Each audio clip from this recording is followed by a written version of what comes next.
नमस्कार, मी ज्ञानदा कदम. आज संध्याकाळी 7च्या बुलेटिनमध्ये काय विशेष अगदी थोडक्यात आपल्याला सांगते.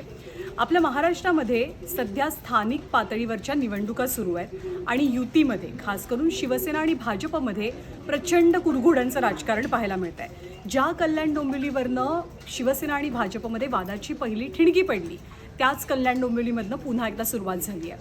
हा वाद कशावरनं रंगलेला आहे तर एकमेकांचे लोक फोडण्यावरनं. या वादानं पुढची पातळी कशी गाठलेली आहे याची सविस्तर बातमी आपल्याला 7च्या बुलेटिनमध्ये बघायची आहे. दुसरा एक राज्यातला वादाचा सगळ्यात मोठा मुद्दा तो म्हणजे तपोवनातली जी झाडं कापली जाणार आहेत त्या संदर्भातला.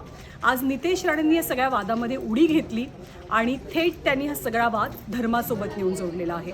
काय म्हणालेत नितेश राणे आणि नितेश राणे यांच्या या बोलण्याचे पडसाद कसे उमटले आहेत, त्यांच्या विरोधकांनी त्यांना कसं उत्तर दिलेलं आहे याचाही सविस्तर आढावा संध्याकाळी 7च्या बुलेटिनमध्ये आपल्याला घ्यायचा आहे. राज्यात चर्चेत असलेलं एक लग्न आहे.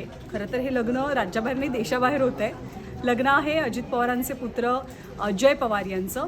पण पवार कुटुंबातल्या बऱ्याचशा ज्येष्ठ व्यक्ती या लग्नाला जात नाही आहेत. त्यावरनं वेगवेगळे तर्कवितर्क लढवले जात आहेत. तर जय पवार यांच्या लग्नासाठी कोण हजर राहील, कुणाची अनुपस्थिती असेल याची सविस्तर बातमी, इनसाईड स्टोरी आपल्याला बघायची आहे. सोबतच आपल्या देशामध्ये आज एक खूप मोठे पाहुणे येतात. हे पाहुणे मोदींचे जुने मित्र मानले जातात.